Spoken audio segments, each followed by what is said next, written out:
नमस्कार। Sure homeo care channel के viewers को बहुत बहुत प्रणाम। आपका दिन शुभ हो। तो आज फिर हम एक नया केस डिस्कस करते हैं। यह केस है एक 55 वर्षीय महिला का। यह क्लिनिक में बहुत सभ्यता के साथ व्यवहार कर रही थी और अपना केस बताना शुरू की। सिर में मीठा मीठा दर्द रहता है, खुजली होता है, कस के कभी नहीं उठता है पर दर्द रहता है। ऐसा दर्द होता है कि आँख भी दर्द करता है। रात में मुंह तीता हो जाता है, गैस नियन हो जाता है, मुंह एकदम तीता है। दोनों घुटना में दर्द है, बहुत परेशान रहते हैं, चलते चलते लंगड़ा जाते हैं। दवा बहुत दिन से खा रहे हैं। ऐसे ही दवा मंगाकर खा लेते हैं। कुछ भी खाते हैं तो लैट्रिन झाड़ देता है। सब कहता है गैस से हुआ है।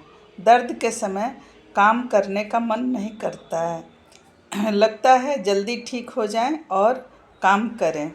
हल्ला पसंद नहीं है, सो जाने का मन करता है। दवा खा के सो जाने का मन करता है और सिर्फ शांति चाहिए। हंसकर बोली, गुस्सा नहीं आता है, चिड़चिड़ाहट लगता है, दूसरों को परेशान नहीं करते हैं और सर्दी जुकाम बार बार होता है। यह सारी बातें रोगी अपने कंटिन्यू बोल गई। एक बार भी मुझे कुछ भी पूछना नहीं पड़ा। उसके बाद ये मेरे यहाँ 8/10/22 को आई थी और 27/2/23 तक इनका दवा चला। मेडिसिन 630-200 ग्रेजुअली पोटेंसी बढ़ाते गए और केस बिल्कुल सॉल्व हो गया। तो अभी हम देखते हैं कि रोगिणी मेरे पास आई कैसे। इस रोगिणी के जेठ की बेटी का इलाज मेरे यहाँ चलता था।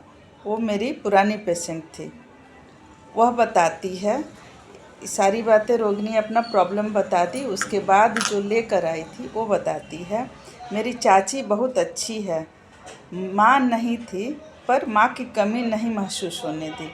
अभी भी तीज त्यौहार पर तोहफा भेजती है, जबकि मेरी शादी का 18 साल हो गया। भाभी मतलब कि उसकी चाची की बहू नौकरी करती है। चाची अपने पोता का इतना ध्यान रखती है कि भाभी बेफिक्र होकर नौकरी करती है। मैं रोगी के तरफ देखते हुए बोली, हाँ जी। तब रोगी बोली, जी हाँ, मुझे भगवान बेटी नहीं दिए हैं तो सब शौक यही लोग को देकर पूरा करते हैं, और बहू भी तो किसी की बेटी ही है, तो क्यों उसका ध्यान नहीं रखें।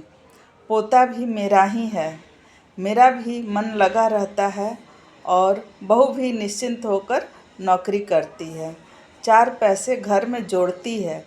हालांकि मेरा बेटा और मेरे मालिक इतना कमा लेते हैं कि सब अच्छा से चल जाता है, पर बहू पढ़ी लिखी है, उसे शौक़ है तो मदद करते हैं। बस यही छोटी सी कहानी थी। अब हम लोग इसमें देखते हैं कि रोगिणी में क्या क्या हमें मिला। तो सबसे पहले तो रोगिणी को चाहिए क्या। वो कह रही है कि मुझे शांति चाहिए। White wants to be repose and tranquility desire. पहला रूब्रिक्स रिलीजियस अफेक्शन टू। वो धार्मिक प्रवृत्ति की औरत है, इसलिए जेनरस टू, देना चाहती है सबको, अपने परिवार के किसी भी लोगों को, और काइंडनेस, दयालुता है उसमें। इरिटेबिलिटी वाली बात वह स्वयं बोली कि मुझ में चिड़चिड़ाहट है पर गुस्सा नहीं आता है। फ्राइवुलस, दवा प्रॉब्लम है लेकिन डॉक्टर से दिखा कर नहीं, ऐसे ही दवा दुकान से लेकर कुछ भी खा लेती है, कभी नहीं खाती है, इस तरह की लापरवाही तो है। परसिवरेंस, लेकिन लगी हुई है कभी कुछ दवा खा करके कि प्रॉब्लम सॉल्व हो जाए। मुंह का टेस्ट तीता तीता है, इसलिए एक माउथ से रूब्रिक ली, माउथ टेस्ट बिटर। और केयरफुल ऑफ रिलेटिव अबाउट, ये सारे रूब्रिक्स जब मैं रेपर्टरी में डाली तो हमारा मेडिसिन आया सल्फ़र। और सल्फ़र जो है इस रोगिणी को पूरी तरह से क्योर कर दिया और बिल्कुल ठीक हो गई। इसमें देखिए एक बात और है, इसमें वेल्थ भी है। वो लास्ट में कहती है ना कि मेरे पति और मेरे बेटा तो इतना कमा लेते हैं कि घर अच्छा से चल जाए, लेकिन बहू अगर करना चाहती है तो करने देती हूँ, क्योंकि 4 पैसा जोड़ ही रही है। तो बेटे और बहू के प्रति पॉजिटिव बात रखी तो ये डिलीजन वेल्थ भी है जो कि सल्फ़र में है। Thank you. आपका दिन शुभ हो।